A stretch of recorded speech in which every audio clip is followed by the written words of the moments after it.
Queridos e queridas, agora sim, com 22 pessoas ao vivo, muito bom dia. Babi, seja muito bem-vinda. Hoje eu estou aqui com a minha mentorada, a Bárbara Reis, que também é uma grande amiga, né, Babi? Então, eu Sim, fico muito feliz mesmo de te ter aqui, para a gente conversar sobre esse tema importantíssimo, que é o diagnóstico do TEA na vida adulta.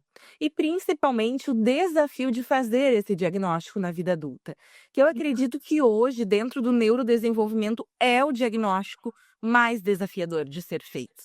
Por quê? Porque os sintomas ao longo da vida, principalmente para os pacientes com nível 1 de suporte, vai se sobrepondo a outros transtornos que são altamente comórbidos. E era esse ponto que eu estava, inclusive, aqui falando, respondendo já, olhando as perguntas aqui no chat antes de tu entrar. Babi, antes da gente começar, eu queria que tu brevemente te apresentasse, né? Falasse da onde tu fala, qual é a tua formação e qual é o público que tu atende. perfeito. Então bom dia mais uma vez. Para quem não me conhece, meu nome é Bárbara. Eu sou psicóloga e mestre em psicologia pela UFMT, especialista em neuropsicologia clínica pela Universidade Federal do Rio Grande do Norte, UFRN. Eu atendo aqui em Cuiabá, aqui no Mato Grosso, e sempre trabalho com temas relacionados ao neurodesenvolvimento. E como a Nicole falou, né, ultimamente eu tenho recebido muitos casos assim de suspeitas de diagnósticos tardios, né, relacionados a quadros de desenvolvimento. Então, TDAH, autismo, questões de aprendizagem, outras neurodivergências também, como altas habilidades. Então, esse tem sido o meu carro-chefe de trabalho atualmente. Maravilhosa. A tua formação é um diferencial, né, Bárbara? Além de ser autora de capítulos de livro, artigos científicos, a tua formação é realmente um exemplo, além da sua prática clínica também. Bom, sim, sim. É algo que eu me orgulho bastante, que eu vejo que me dá muita solidez para a atuação profissional, né? Eu vejo que talvez você tenha mais ou menos essa mesma opinião, Ni, a gente que veio da academia, né? Quando começa a trabalhar assim na prática, é algo que às vezes parece longe, mas que se complementa muito bem, né? Sim, o pensamento científico. E é sobre isso que a gente vai falar hoje quando a gente fala sobre o diagnóstico de autismo. Sobre a gente basear a nossa investigação em dados científicos.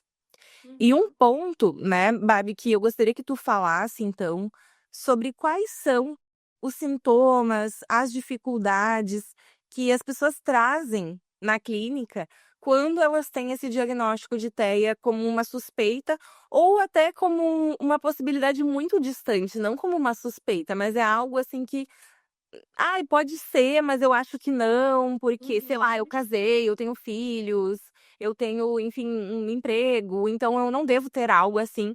O diagnóstico de autismo, quando a gente pensa no nível 1 de suporte em adultos, geralmente as pessoas não veem com essa suspeita, assim, cravada, né, que nem é, por exemplo, em relação à depressão, ansiedade, TDAH, né, que acabam sendo comorbidades.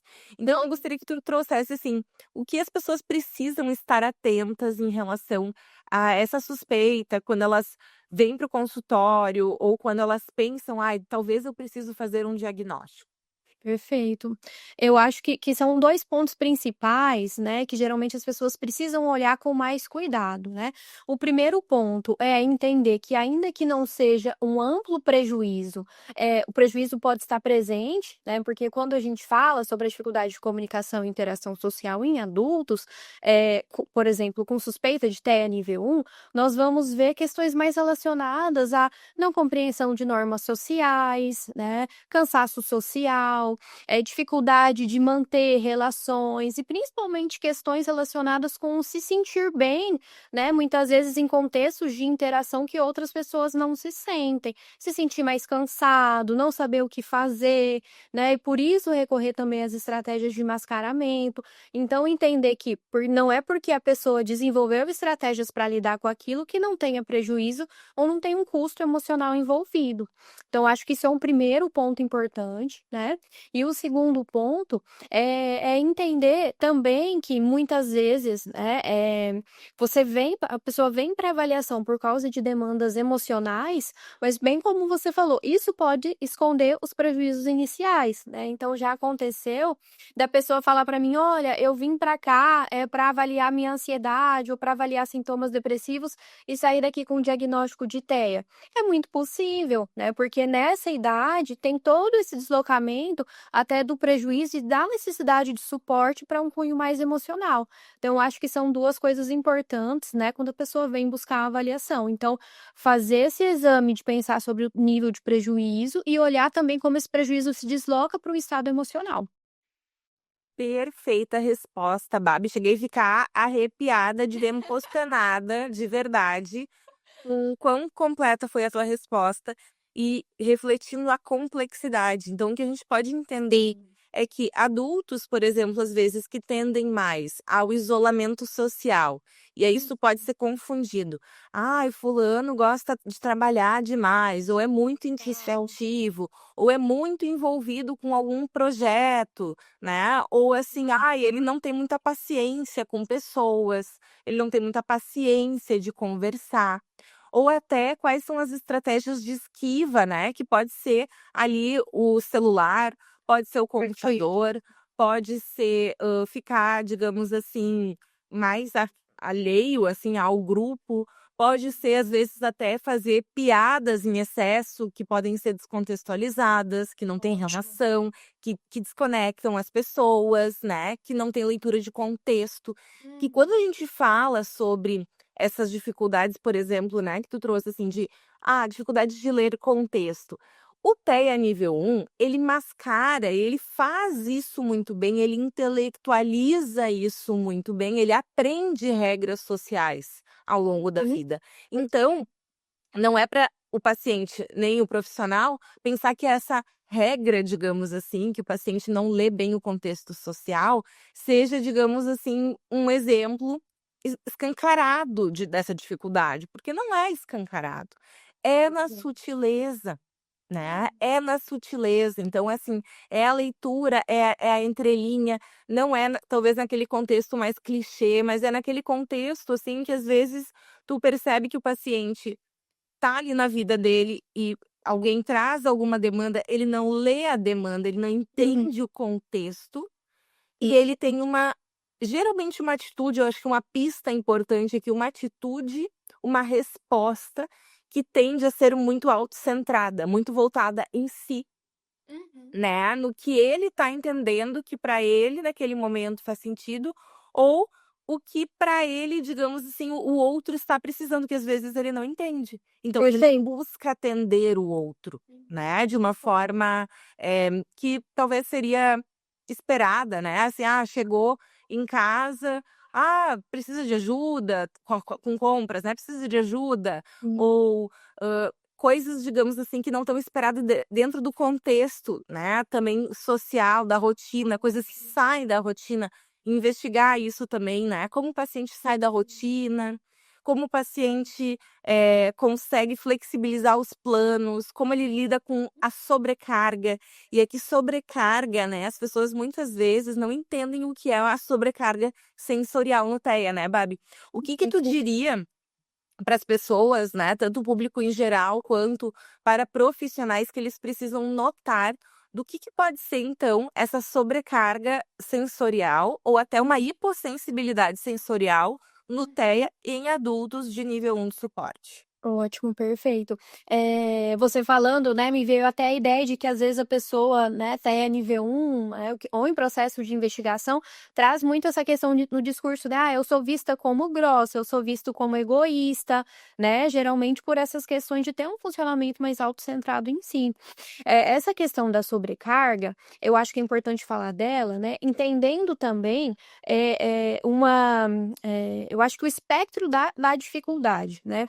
E eu acho que essa é uma questão muito presente no autismo. Então, por exemplo, quando eu falo de dificuldade, algum tipo de déficit ou característica, geralmente, falando do TEA, a gente sempre pensa no para menos, né? Então, por exemplo, nas questões de isolamento, de não querer socializar, de ficar mais na sua, né? Mas o que que acontece? Às vezes tem também o para mais, né? Então, bem como você disse, querer conversar bastante, não saber como, falar de forma descontextualizada, às vezes até passar uma mensagem errada, do que é falar, porque tem uma empolgação muito grande, né? E isso também vale para a parte sensorial. Então, o que que nós vemos? Pessoas com sobrecarga sensorial, então, aquelas pessoas que geralmente têm dificuldade, né, de perceber os estímulos, assim, de forma mais mediada, então é como se tivesse uma hiperpercepção do mundo, né, porque nós experienciamos o mundo pelos nossos sentidos. Então, a hiperpercepção dos sons, do toque, dos movimentos, dos cheiros, né, dos gostos. Então, por isso que às vezes uma coisa pequena para uma pessoa com processamento sensorial mais regulado pode ser muito grande para a pessoa com processamento sensorial mais sensível. Né? Então, por isso que pode aparecer maior nível de cansaço, mudança de humor, ou até uma esquiva sensorial. Então, aquela pessoa que, por exemplo, não frequenta um show, não frequenta um shopping, né? Então, isso é muito comum também em pessoas que tentam, né, buscar e verificar a hipótese de TNV1. E, ao mesmo tempo, tem a questão da hipossensibilidade, que eu vejo que é algo que não pode passar batido, porque às vezes, né, mais uma vez a gente cai nessa díade de, precisa sempre ser a sensibilidade, mas às vezes vem a hipo também. Então, é muito comum os pacientes com alteração sensorial terem dificuldade de perceber sinais do corpo. Então, fome, cansaço, sede, né? Às vezes, na maioria das vezes, tem esse perfil mais alexitímico também, de perceber as emoções, né? Que tudo isso entra dentro desse perfil hipossensível e é algo que tem que se ter em mente, que as dificuldades não são sempre as questões mais aparentes, né? Mas também entra também com essa questão da percepção. Perfeito. Isso é muito, muito importante, porque isso passa muitas vezes batido, né? Então são, às vezes, maneiras diferentes dos pacientes, assim, se comportarem, até em relação à alimentação, a gente vê, né, uma seletividade alimentar maior, uma crítica maior em relação a aspectos, né, por exemplo, da alimentação. Isso pode ser um sinal aí de alteração sensorial, uma não uma não incômodo, às vezes, por muito estímulo, né, parece que ele Isso. até, por exemplo, liga a TV, liga o áudio do celular, liga não sei o quê, tipo, fica tudo junto e a pessoa não se incomoda com isso, que Total. seria incômodo para a maioria das pessoas. Ou também a questão de pequenas coisas, né, fora do lugar, por exemplo, a questão da ordem também, né, visual também incomoda, que daí vem os padrões restritos, né, o rígidos de percepção do comportamento, de análise do contexto, né, que é comum também como um dos critérios do TEA. Então, essa questão, sensorial, ela é muito, muito importante, porque ela traz um prejuízo. E quando o paciente, daí vamos pegar nos diagnósticos diferenciais, né, quando o paciente vem com uma queixa de ansiedade, de depressão, né, a gente poder olhar também, né, em que momentos isso fica um pouco mais evidente, ou de explosões, de irritabilidade, né, de uma dificuldade social, assim, quais são os momentos, qual é o contexto que essas dificuldades ficam mais evidentes, porque tem contexto. Quando a gente pensa no TEA, esses sintomas, digamos assim, eles ficam mais gritantes, eles ficam evidentes dentro de alguns contextos. E isso é muito importante que a gente está falando, exatamente porque o TEA, ele é, digamos assim, um transtorno que ele tem duas ilhas principais de dificuldades, né, Babi? Fala um Perfeito. pouquinho pra gente, para esclarecer para as pessoas, né, quais são essas duas ilhas, e depois a gente passa para falar também sobre os diagnósticos diferenciais. Perfeito. Então, quando a gente vai falar principalmente de TEA nível 1, é muito importante ter claro que as características que são esperadas, né, dentro dos critérios, têm que responder essas 2 ilhas de prejuízo, né, ou 2 ilhas de características, que em primeiro são as dificuldades de comunicação e interação social, né, e depois os padrões rígidos e restritos de comportamento, interesse e atividade. Então o que que a gente tem que pensar? Que a pessoa com autismo, ela tem que ter prejuízos, né, acontecendo dessas 2 ilhas, né, dessas 2 características principais. E algo que é muito importante, né, em casos de nível 1 de suporte, é tomar cuidado, para não cair em questões de senso comum, né. Então, por exemplo, você deu o exemplo do barulho, às vezes a gente faz uma pergunta para um heterorrelato, então para uma esposa, né, pra filha: "Ah, mas como que é? Ele tem dificuldade com barulho?" E você escuta: "Não, ele até gosta de fazer barulho, é uma pessoa super barulhenta", né. E isso pode ser proveniente de alteração sensorial também, né. Falando da ilha B, então do critério B, o que que nós vemos? Tendência à repetição, né, uma rigidez de pensamento, então aquela pessoa que geralmente se volta para questões mais previsíveis, que funciona muito bem com previsibilidade, então com alarme, com agenda, né, com questões mais pré-definidas. Pessoas que têm comportamentos também repetitivos motores, autorregulatórios, né. E quando a gente pensa em TEA, às vezes a gente pensa em flapping, né, falando em questões, regulatórias. Mas adultos, como que isso vai aparecer? Uma perna que sempre bate, uma necessidade de caminhar para desanuviar a cabeça, né. Aquela pessoa que trabalha, mas sempre com a caneta na mão ou precisa ter algo na mão, né, fazendo alguma repetição para se sentir melhor. E as alterações sensoriais tanto para mais ou quanto para menos, né, tanto a sensibilidade como a hipossensibilidade. E na ilha A, das dificuldades de comunicação e interação, é muito importante dizer que são questões primárias, né. Então a dificuldade ali de cognição social, que a pessoa vai ser difícil entender um pouco mais por que que as emoções surgem, qual que são as respostas mais adequadas àquele contexto, não saber muito bem como reagir quando algo sai daquele script social que a pessoa já aprendeu, já treinou, né. Dificuldade de perceber as nuances sociais, não só é questão com contato visual, mas de perceber que às vezes quando a pessoa faz uma cara diferente, o que que aquilo significa naquele contexto, né. Questões com manter conversas, iniciar, terminar, manter relações, né. Às vezes um TNV1 até mantém bem as relações, mas assim, você fala: "Ah, me conta como que são suas amizades? Você tem amigos?" "Sim, tenho amigos, gosto dos amigos", mas o contato com esses amigos é sempre em momentos muito específicos, né. Então essas são as 2 ilhas principais características de TEA, que é onde a gente precisa ter mais atenção, tomando cuidado com questões de senso comum, sabe? Perfeito.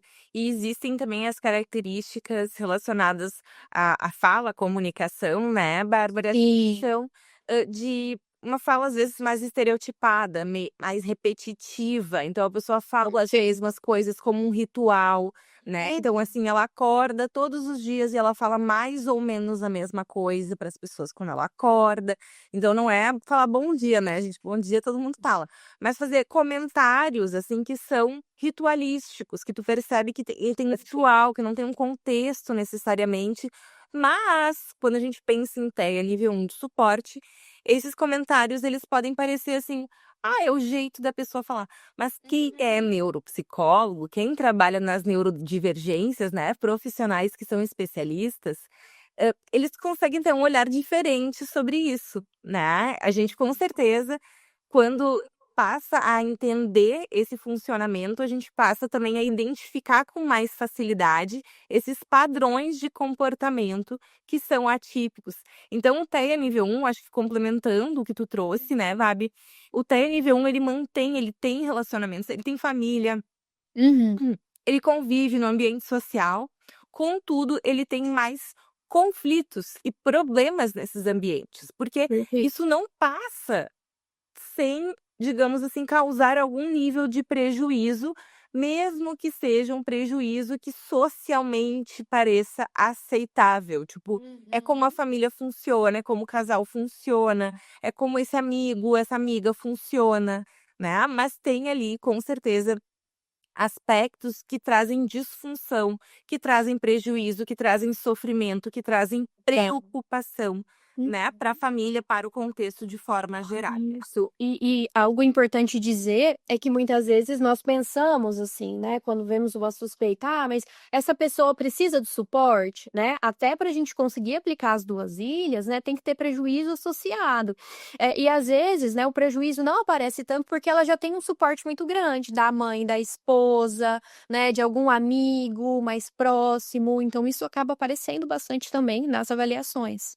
Perfeito, isso na verdade é excelente esse seu exemplo, porque o que a gente vê é que muitas vezes o TEA nível 1, ele tem alguém que compensa ele na dificuldade nas relações, né. Então, que o inclui, que fica incentivando ou que fica brigando por aquilo ali, né, por aquela relação, por aquela interação, porque existem coisas que são positivas, que trazem, né, benefícios a todos. Então, é claro que existem benefícios e vantagens como em qualquer relação, né. Mas tem aquela pessoa ali, muitas vezes na vida do paciente com TEA, que traz essa compensação, que deixa mais mascarada a condição, que é evidente. Então, assim, uma sacada importante aqui é a gente pensar: tudo bem, se eu tiro então essa mãe, se eu tiro esse cônjuge, se eu tiro esse amigo, o que resta daquelas relações ali? Como aquilo ali se mantém? Como aquilo ali, permanece, né? Eu acho que essa é uma sacada, assim, acho que é valiosíssima mesmo para o diagnóstico, para a gente poder ter essa hipótese do TEA. E vamos falar então agora sobre as comorbidades. Talvez a gente recebeu uma pergunta aqui importante sobre: é possível a gente ter um quadro de TEA e um quadro de transtorno de personalidade? Acho que esse é um primeiro ponto. Sim, podemos ter, né, porque os transtornos de personalidade, eles se desenvolvem aí ao longo da vida, de acordo com as experiências dos indivíduos, as propensões, dependendo das características, sim, né, a gente tem muita evidência, né, talvez alguns desafios também para diagnóstico diferencial, né, então do autismo com o transtorno de personalidade esquizoide, mas os outros, digamos, eles são bem claramente diferenciados do TEA, né, Babi, Isso concorda? mesmo. Faz sentido para ti também? Total, né, total. E como que olhar tanto para as características, né, e conseguir fazer essa dissociação de cada quadro, é uma ferramenta que ajuda muito a gente a pensar se é uma comorbidade ou se é uma questão diferencial, né. Eu vejo que, pelo menos na minha prática, aparecem algumas questões relacionadas ao TEA, o transtorno de personalidade borderline, né, funcionamento compulsivo também, né, que são questões que já são um pouco mais clássicas, assim, né. Mas, como você disse, eu vejo que para nós, assim, o maior desafio seriam ali daquela parte mais né, esquizoide, esquizotípica, mas aparece bastante e cabe, assim, a gente, né, ter um olhar muito refinado para conseguir pensar o que é diferencial, o que é comorbidade, e entendendo também que os 2 quadros são possíveis, né. Entendendo também, a importância de que muitas vezes um diagnóstico mais cedo, né, mais precoce, também pode atuar até como um fator protetor, né, para o desenvolvimento desse adulto futuro, desse adolescente futuro, né. Perfeito. E eu acredito outro diagnóstico dentro dos transtornos de personalidade, que é um desafio fazer muitas vezes o diagnóstico diferencial, é o TPOC, né, transtorno de personalidade obsessivo compulsiva.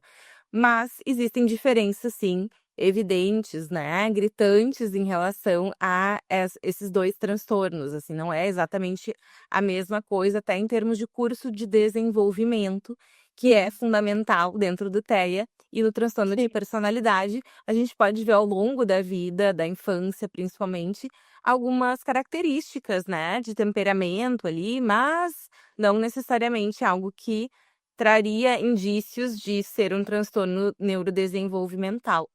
E eu acho que um ponto fundamental de ser abordado aqui na nossa live é sobre o diagnóstico de comorbidade do TEA e do TDAH. Porque esse diagnóstico, ele é muitas vezes, né, Babi, assim, um bicho de 7 cabeças que as pessoas acreditam assim: "Ó, não, eu preciso definir se é, TDAH ou é TEA e TDAH, e parece assim que o diagnóstico de comorbidade, ele é assim inaceitável, né? Assim, muito feio. Nossa, eu vou diagnosticar as duas coisas. Não, mas isso é tudo do TEA, né? E o que a literatura traz? Na verdade, a gente tem uma taxa altíssima de Total. comorbidade entre TEA e TDAH. Então, muita atenção, porque aquele paciente que chega no consultório com sintomas de TDAH, ele pode ter TEA também. Perfeito, né. Até se a gente for pensar, assim, do funcionamento genético, né, neurobiológico dos 2 quadros, tem muita similaridade, né. Tem até pesquisadores, assim, que batem na tecla que o TDAH é como se fosse uma ponta do iceberg do TEA também, né. Então, eu sempre fico pensando também nos ganhos clínicos, assim, né, e no ganhos de tratamento, principalmente, que uma pessoa, né, pode ter recebendo essa comorbidade. Porque muitas vezes quando a gente fala de autismo, né, pra nós profissionais isso já é algo talvez um pouco mais datado, mas nós não nós vamos olhar, né, as pessoas vão olhar na verdade para as questões de interação, socialização, mas não vão olhar para essa ponte atencional e executiva, né, e muitas vezes não vão tratar essa ponte atencional e executiva, que é onde pega bastante no TDAH, né. Então eu fico pensando nisso também, né, da viabilidade do diagnóstico para a gente pensar em um tratamento mais assertivo, né. Perfeito. E esse ponto é essencial, né? Não se trata aqui de nós estarmos desejando dar mais diagnósticos ou, ai, vamos dar mais um rótulo. Não é nada disso. A questão fundamental aqui é que, bem, o autismo a gente tem medicações para tratar, digamos assim, sintomas que são colaterais, né? Assim, que não Uhum. necessariamente são. O autismo não tem uma medicação, mas o TDAH tem um tratamento farmacológico muito bem estabelecido. Então, a gente fazer esse diagnóstico e fazer uma abordagem terapêutica, tanto do ponto de vista médico quanto psicológico, isso muda a vida dos pacientes. Então, o diagnóstico, esse é um ponto muito importante, né? Dentro do que nós trabalhamos, o diagnóstico, ele serve sempre para proporcionar ao paciente um melhor tratamento possível. Perfeito, perfeito, né, autorresponsabilidade, tratamento científico, né, baseado em evidências, né. Às vezes a gente ainda encontra muito preconceito em relação à medicação para TDAH, mas assim, os resultados falam por si só, né. Quem tem um quadro, quem tem um nível de prejuízo executivo com psicoestimulante, né, ou outra medicação, novas medicações de tratamento, tem um ganho de qualidade de vida totalmente expressivo que vai bater lá no custo emocional, que é o pano de fundo para o diagnóstico tardio de qualquer neurodivergência que seja, né. Perfeito, acho que essa tua frase é muito relevante, muito impactante, né. O funcionamento emocional, ele é muitas vezes o que traz o paciente para então a gente poder diagnosticar o autismo tardio, né, um diagnóstico tardio. E a gente tem uma pergunta aqui da Fernanda, se em pacientes com TEA é comum o incômodo com situações de restrição física, ocasionando urgência em urinar, por exemplo. Sim, pode ser uma estratégia tanto fisiológica do organismo, uma reação do estresse ao estresse, né, e também uma, esquiva, né. Acho que as 2 coisas são possíveis aí, a gente pensar numa esquiva experiencial do paciente, buscar, digamos assim, outras alternativas, assim, para a situação que está provocando estresse, né. Total. Sabe, então, para a gente finalizar, fala um pouco sobre como é a avaliação neuropsicológica para o autismo em adultos, assim, como ela é feita, quais são as ferramentas mais relevantes, o que que os pacientes não precisam se preocupar, que muitas vezes se preocupam, né, assim: "Ah, eu vou ali responder um questionário e vou receber um diagnóstico", o que que é para se preocupar, o que que não é para se preocupar, quando procurar, quando suspeitar, então dá pra gente, assim, uma visão geral do que o paciente deve esperar quando ele vai procurar uma avaliação e o que que ele deve, né, pensar, digamos assim, quando ele se observa que pode ser, então, um sintoma de TEA. Perfeito. Eu acredito que pensando assim, né, nesse viés de observação, de começar a ouvir, de desconfiar, né, algo muito importante de ser observado, né, são duas coisas importantes. O desenvolvimento dos sintomas, então há quanto tempo você vem apresentando isso, né, e o prejuízo que está associado. Por quê? Questões relacionadas à introversão, a cansaço social, né, pessoas com pessoas, neurotípicas, né, sem TEA, vão apresentar também, né. Mas qual que é o pulo do gato e qual que é uma questão que precisa ser observada?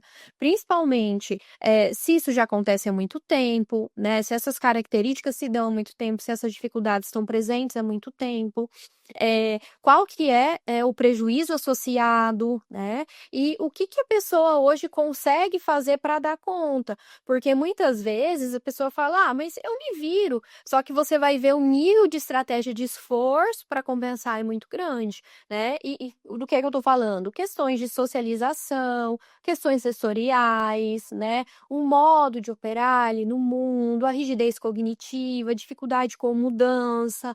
Acredito que esses são características, né, clássicas e principais que eu vejo, né, os meus pacientes trazendo como primeiros disparadores. Então, eu apostaria mais ou menos nessas características para a gente pensar, né, em iniciar uma avaliação neuropsicológica. Ah, então eu observei, vi que isso aqui, né, acontece há bastante tempo, tem prejuízo, como que é a avaliação, né? Eu sempre falo que a minha avaliação é uma avaliação abrangente, né, mas que a gente tem como objetivo principal entender como a pessoa funciona. Então, o paciente não precisa se preocupar, né, em relação à investigação de apenas uma hipótese diagnóstica, né? Esse não é o objetivo da avaliação. O objetivo é entender como a pessoa funciona e como nós fazemos isso por meio de observação clínica, entrevistas, tarefas, né, instrumentos, né, para conseguir mapear e responder perguntas da demanda. Então a gente pode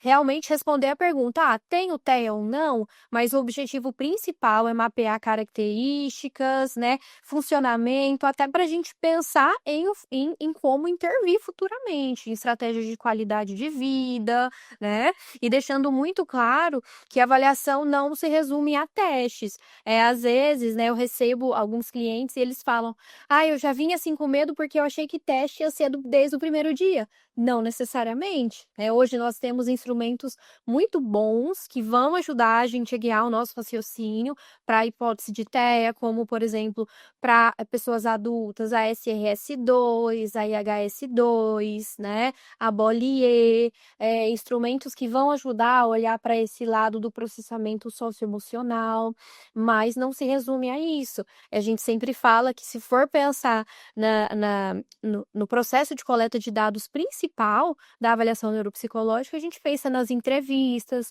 na observação clínica, né, Nia? A gente até fez uma supervisão nesses últimos tempos e falamos sobre isso, como que muitas vezes vale mais a gente focar na interação do paciente conosco, né, como algo principal. Então, eu acho que isso é importante. O paciente tem que vir para avaliação entendendo que ele vai precisar fornecer informações para a gente poder analisar, mas que essas informações elas são colhidas de várias maneiras, entrevista, observação, testagem, mas não precisa se preocupar em ser um processo raso, né? Um processo só de testagem. Não é isso. A avaliação é algo muito mais global e um processo mobilizador de qualidade de vida. Isso é ponto, né? É um ponto inicial de qualidade de vida, de autoconhecimento, né, e eu sou não é porque eu amo o que eu faço, mas eu sou a hiperdefensora, né, de processos avaliativos globais voltados para essa qualidade de vida, para esse autoconhecimento que a gente precisa para viver bem, né. Perfeito. E talvez algum ponto importante aqui para ser ressaltado é que os pacientes não aceitem avaliações de uma ou duas consultas, né? Então, Uhum. laudos que são produzidos assim de uma forma, nossa, a jato, né? Porque é um processo que, para ser feito com qualidade, ele demanda tempo, né? Então, eu sempre digo também para os meus pacientes, assim, eu não faço avaliação com pressa em terminar. É claro que eu quero terminar naquele período estabelecido, mas nunca numa perspectiva assim, vamos acabar rápido, né, para que, Total. enfim, eu faço o laudo logo, entregue, o paciente siga. Porque uma avaliação ela dura, essa é uma pergunta importante que muitas pessoas fazem, né, uma avaliação neuropsicológica ela dura de 6, às vezes até 12 consultas no total. Uhum. E ainda, depois dessas consultas todas, que envolvem aí entrevistas com profissionais, reuniões escolares, dependendo da demanda do caso, não é uma regra, né? Mas assim, entrevistas com outras fontes de informação do paciente, que pode ser a família, amigos, pode ser, enfim, até empregador, pessoas que trabalham, colegas de trabalho, enfim, dependendo da necessidade do paciente e do que o paciente autoriza também que seja, né, uma fonte de informação para avaliação dele. Então, é um processo que é de construção, é de conhecimento. A gente trabalha de uma forma pontual, mas buscando conhecer o paciente de forma repetida ao longo daquele processo, de uma Uhum. forma independente, né, de outros profissionais que talvez já atendem o paciente, que tem um outro olhar, um outro objetivo ali em relação ao paciente.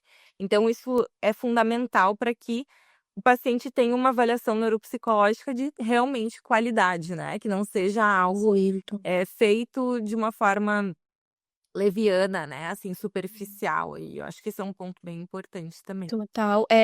Você falando isso me lembrou de uma cliente recente que eu tive, que na nossa última sessão ela falou: "Nossa, eu não sabia que ia ter tanto envolvimento, né, que seria tão, assim, tão profundo mesmo, que as análises seriam tão profundas do jeito que foram, achei que era, né, muito mais superficial e tudo mais".